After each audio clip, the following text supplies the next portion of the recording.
সবাই কেমন আছেন? আশা করি ভালো আছেন। আজকে আমি একটি চমৎকার টক আমের ঝাল ভর্তা বানিয়ে দেখাবো। এটা এত সুন্দর একটি আচার যা একবার খেলে মুখে লেগে থাকবে। তার জন্য আমাদের কিছু কাজ করে নিতে হবে। এটা খুবই সিম্পল এবং খুব সাধারণভাবে ঝামেলা ছাড়া আমরা করতে পারবো।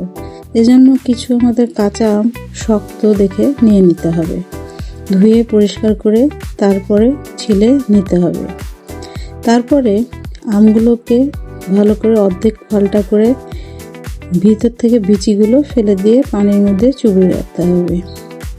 আমি এই আমগুলো ব্লেন্ডারে পিষে নিব, সেই কারণে যতটুকু সাইজে ব্লেন্ডারের প্রয়োজন হবে ততটুকু করে নেব। এবার কিছু ভিনেগার পানি দিয়ে, প্রথমে সাদা পানি দিয়ে ধুয়ে তারপরে ভিনেগারের পানির মধ্যে কিছুক্ষণ চুবিয়ে ধুয়ে নিতে হবে। এখানে 1 চামচ পাঁচফোড়ন, 1 চামচ জিরা, 1 চামচ ধনা ও 1 চামচ মৌরি আমি নিয়ে নিয়েছি। সাথে কিছু কাঁচামরিচ টুকরা টুকরা করে কেটে নিয়েছি, আর কিছুটা রসুন। এই মরিচ ও রসুন নিজের ইচ্ছা মতন। এখানে 1 চামচ সাদা সর্ষা ও 1 চামচ কালো সর্ষা নিয়ে নিয়েছি, 5-6টা শুকনা মরিচ, আর 20-25 কোয়া তেঁতুল পানির ভিতরে ভিজিয়ে রাখতে হবে, নাড়াচাড়া করা যাবে না। এবার একটি কাঠখোলার উপরে শুকনো মরিচটি দিয়ে একটু 2-3 মিনিট নাড়াচাড়া করে নিতে হবে। এরপর যে মশলাগুলো রেখেছি সর্ষা ছাড়া অন্য মশলাগুলো দিয়ে দিতে হবে। এগুলো যখন একটু ভাজা ভাজা হবে, 2-1টা পুট পুট শব্দ হবে, তখন চুলাটি বন্ধ করে সর্ষাটি দিতে হবে। সর্ষা বেশিক্ষণ ভাজা যাবে না, তাতে সর্ষার মধ্যে থেকে তিতো ভাব চলে আসবে। এবার ঠান্ডা করে ব্লেন্ডারে এটা শুকনা একটু দানা দানা পিষে নিতে হবে। তারপরে একটি পাত্রে ঢেলে রাখতে হবে। আমাদের সব কিছু রেডি করা হয়ে গেছে। এবার 5-10 মিনিটের মধ্যে আমের ভর্তাটি হয়ে যাবে।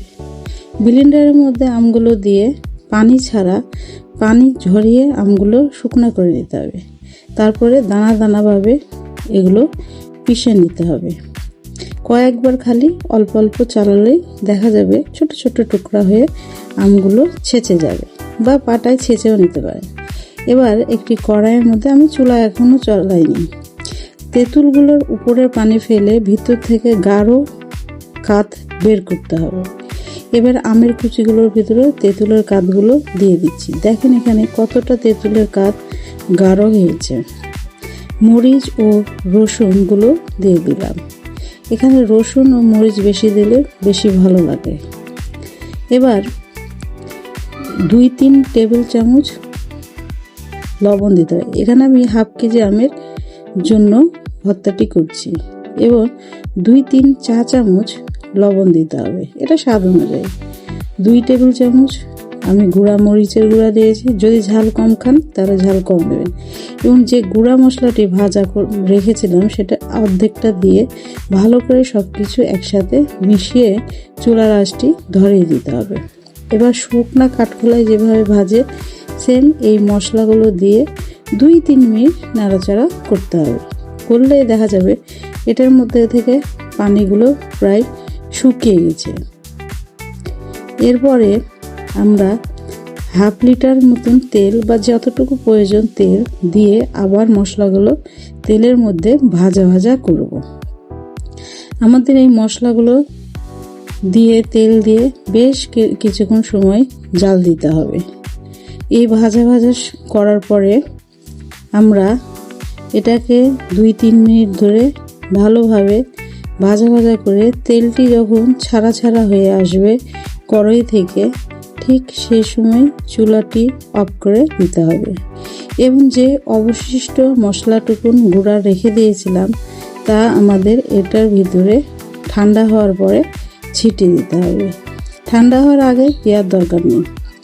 আমারটা অনেকটা ঠান্ডা হয়ে গেছে, তাই আমি গুঁড়া মশলাগুলো দিয়ে ভালো করে নাড়াচাড়া করব। এই ফাঁকে একটি বয়েম আগে থেকেই ভালো করে মুছে পরিষ্কার করে শুকনো করে রাখতে হবে। এখানে পানির ব্যবহার তেমন একটা করা যাবে না। এবার মশলাগুলো ভালো করে মিশিয়ে বয়েমের মধ্যে ভরার আগে নখ দিয়ে চেক করে দেখতে হবে।